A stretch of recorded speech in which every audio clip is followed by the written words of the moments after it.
In lesson 3.6, we talk about the focus of a parabola. One of the places you've probably seen parabolas before is in a satellite dish. And you notice all satellite dishes have this thing that's sticking out. The point where this receiver is located is called the focus. All of the information that comes into the parabola bounces off and goes directly to that singular point. So knowing where that point is very important. Today we're going to talk about the form of the equation that you can use to find the focus. We've talked about vertex form, which helps you find the vertex. We've talked about intercept form that helps you find the intercepts. But this one is going to help us find the focus. The equation we use for this is y equals 1 over 4p x squared. You'll notice it looks a lot like y equals ax squared, but instead of a, we're going to write it as 1 over 4p. This is because the focus is located at 0p, as long as our vertex is sitting here at the origin. So the focus is up p from the vertex, and the directrix is down p. Since it's a horizontal line, it's written as y equals, and this is going to be negative p. So we have a focus at 0p and a directrix at y equals negative p. So let's look at this problem. We want to write an equation for a parabola with a focus at 0, 2 and a directrix at y equals negative 2. When we look at this ordered pair right here, we know that it's 0, comma p, and since we have 0, comma 2, p must equal 2. So we're going to take that equation from the top, y equals 1 over 4p x squared.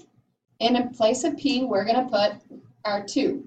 So 1 over 4 times 2 gives us y equals 1/8 x squared. So if we have the focus or the directrix, either one, all we need to do is find p, and we can plug it into this equation right here to find our final equation. We can also have a parabola that's reflected in the x-axis like we've done before. When that happens, our focus is down here. So it's still at 0p, but now we know that p is going to be less than 0. So if p is negative, we know that it's going to open down. And then the directrix is going to be up here at y equals the opposite of p. You'll notice our base equation right here is still the same. So let's do this one. We're not going to use the distance formula in this lesson. So we want to write the equation of a parabola with a focus at 0, negative 3. So you notice that it's right here. That tells us that p equals negative 3. So we take our y equals 1 over 4p x squared. And in place of p, we put negative 3. So y equals negative 1/12 x squared. So on these problems, when you're writing the equation, it's really a matter of finding p and plugging it in. If you're given the equation and you want to find the focus and directrix, then your goal still, again, is to find p. In order to find p, we have to get x by itself. So we're going to divide by negative 4 on both sides. That gives us x equals, remember this is a coefficient of 1, so it's negative 1/4 y squared. You notice on this one that it's the y that's squared instead of the x. So how that's different is that we're looking at, let's flip, we're looking at a parabola that looks like it's been turned on its side. So it's either opening to the right or opening to the left. I want to come back to this problem.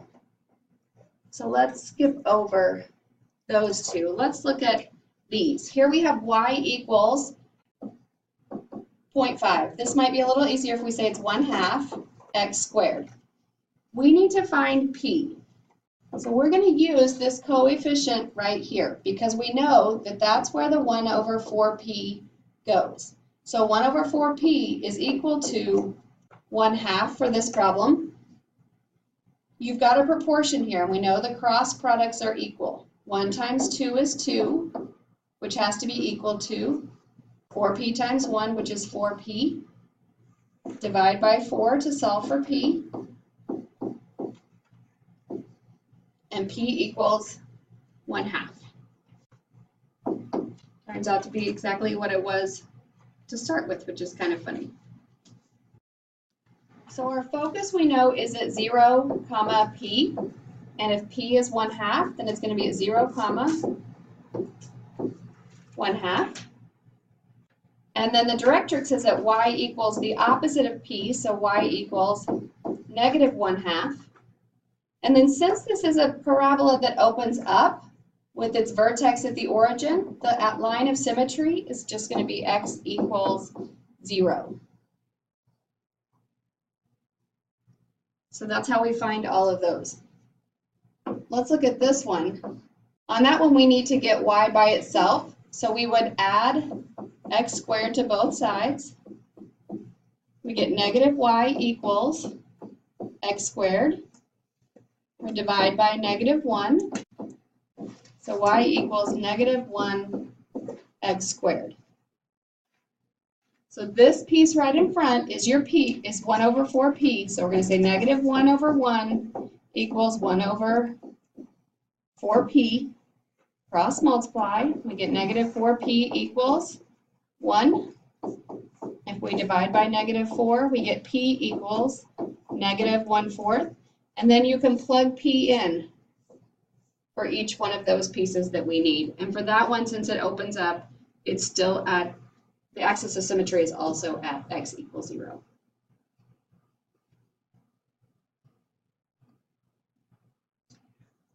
When we have a horizontal parabola, the difference here is that it's x equals 1 over 4p y squared. When y is squared, it's on its side, like this.